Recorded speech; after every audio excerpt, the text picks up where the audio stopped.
Let us be in a spirit of prayer. O God, may the words of my mouth and the meditations of all our hearts be acceptable in your sight, our rock and our Redeemer. Amen. There's this great book I'm reading right now called Jesus, a Pilgrimage by Father James Martin. He's a Jesuit priest and an editor at America magazine.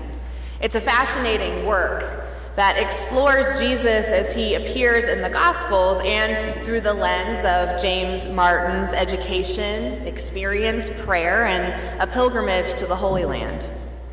When contemplating Jesus and his followers, Martin muses that Jesus was a worker before he embarked on his itinerant ministry.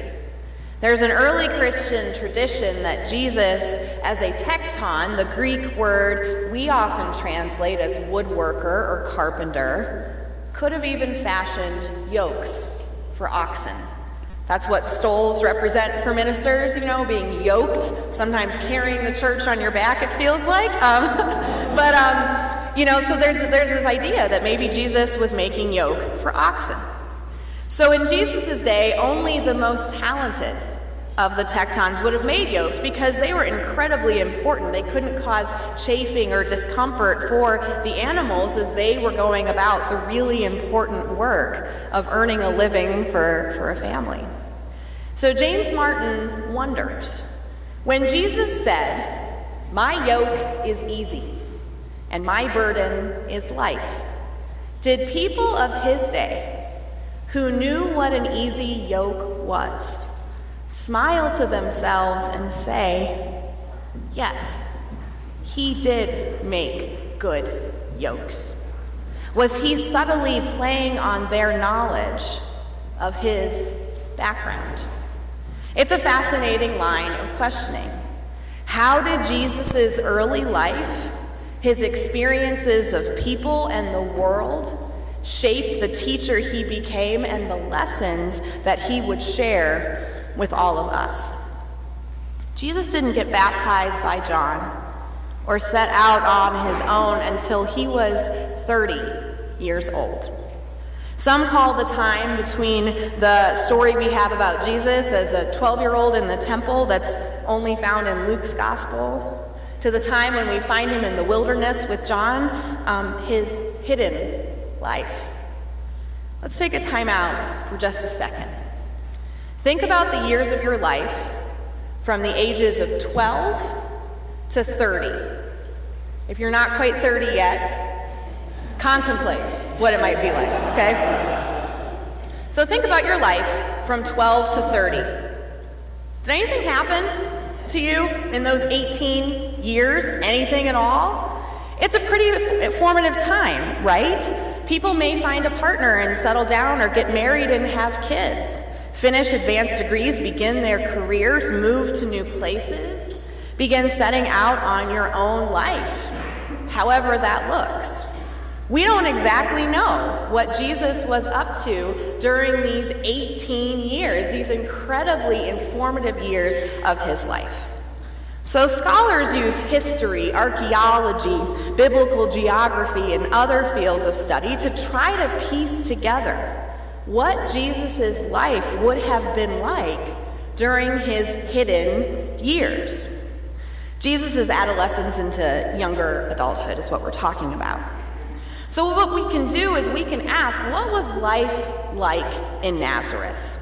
Well, we know that daily existence was perilous because according to historical Jesus scholars like John Dominic Crossan and Jonathan Reed, most skeletal remains predictably show iron and protein deficiencies, and most had severe arthritis. A case of the flu, a bad cold, as I'm battling today, or an abscessed tooth could kill. Life expectancy for the luckier half that survived childhood was somewhere in the 30s. Those reaching 50 or 60 were rare. Jesus lived in a time when everyday existence was harder than many of us can probably fathom. If you lived to 30, You were lucky that you even survived childhood. Though on a less depressing note, we know from excavating the small stone dwellings in Nazareth that people lived and worked close together. There must have been a sense of belonging to your family and your community, a deep sense of community. That even if times were hard and life itself wasn't guaranteed past a rather young age, for our modern sensibilities anyway, you had one another. You relied on the grace of God to get you through the hard stuff, and isn't that how we should live today? Bearing all of this in mind, we can turn to the Gospel of Matthew, and we can hear Jesus say to his followers, "You are the salt of the earth, but if salt has lost its taste, how can its saltiness be restored? It is no longer good for anything, but is thrown out and trampled underfoot." The followers of Jesus really were the salt of the earth in the sense that we may use that phrase today. Humble, thoroughly decent. Jesus was from a backwater town not even mentioned in the Old Testament, and that background shaped him. Where I'm from, if someone's referred to as salt of the earth, it's meant as a high compliment. I'll tell you what, Jonathan is salt of the earth. That means that Jonathan is good, trustworthy. He's down to earth and he doesn't put on airs. These traits are admirable. Being the salt of the earth is who you want to be. This metaphor also deals with Christian discipleship and the part we have to play as children of God. Telling the disciples that they are the salt of the earth suggests that they can bring out the goodness and the flavor of others. For those cooks among us, have you ever heard the cooking instruction to salt to taste? Salt is a seasoning, can reduce bitterness, and it can bring out the flavor of subtle, lesser-known ingredients perhaps in a dish. When used correctly, salt may be the only ingredient you have to add to a dish, and all of a sudden it tastes great. In Jesus' day and age, salt preserved food and made it last longer. Our modern word salary comes from the word salt. Some workers, including Roman soldiers themselves, may have been partly paid for their labor in salt. Others relate that soldiers were given like a little special sum of money to go buy that salt. But either way, salt was vital for ancient people, and it tells us something significant that Jesus is saying to his followers, you are to be the salt of the earth. And we have to keep our saltiness intact. That means more to his disciples back then. But how can we bring out good flavors in the world today? How can we reduce bitterness and help balance the world? In these tumultuous, uncertain times, it could be really easy to get bitter. Jesus calling us to be the salt of the earth gives us courage. Furthermore, what's wrong with being a little salty when you're standing up for what you feel is right in your heart? A guy I went to high school with called me salty a few days ago on Facebook. I'm not kidding. And he had no idea, of course, I was working on this sermon. But yeah, a guy I went to high school with called me salty a few days ago on Facebook. And my older protective sister came to my defense by saying that she's salty too. Sometimes saltiness is required to be true to yourself.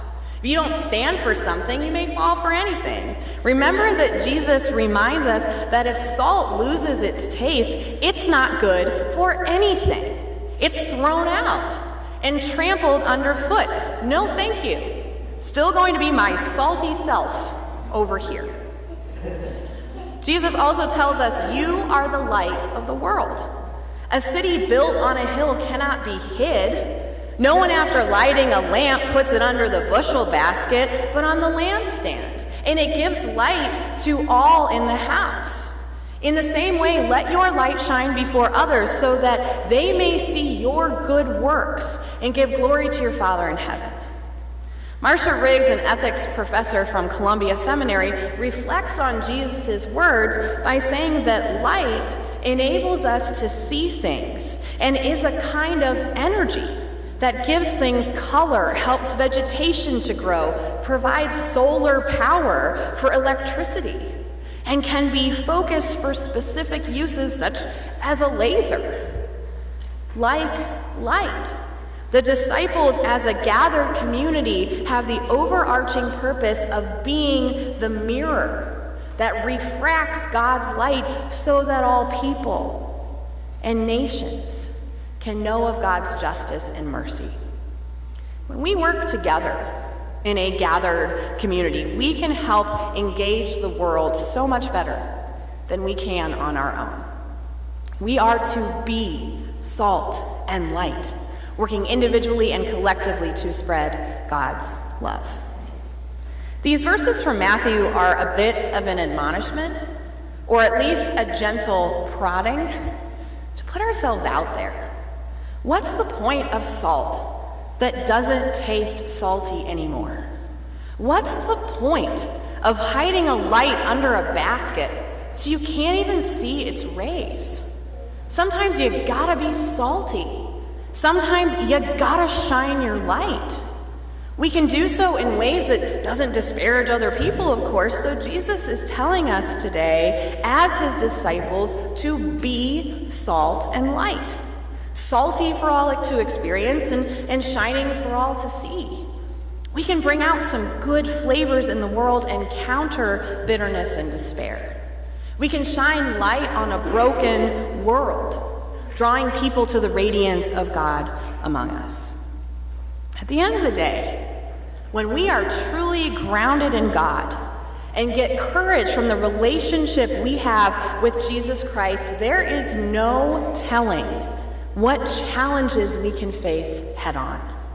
Being salt and light isn't about our own personal satisfactions. Being salt and light is about that individual and collective working to fulfill the law as Jesus commands, working side by side to love God with our entire beings and love our neighbors and love ourselves. So don't be afraid. Don't ever be afraid to be a little salty and shine your light for all to see in these days and every day. Amen.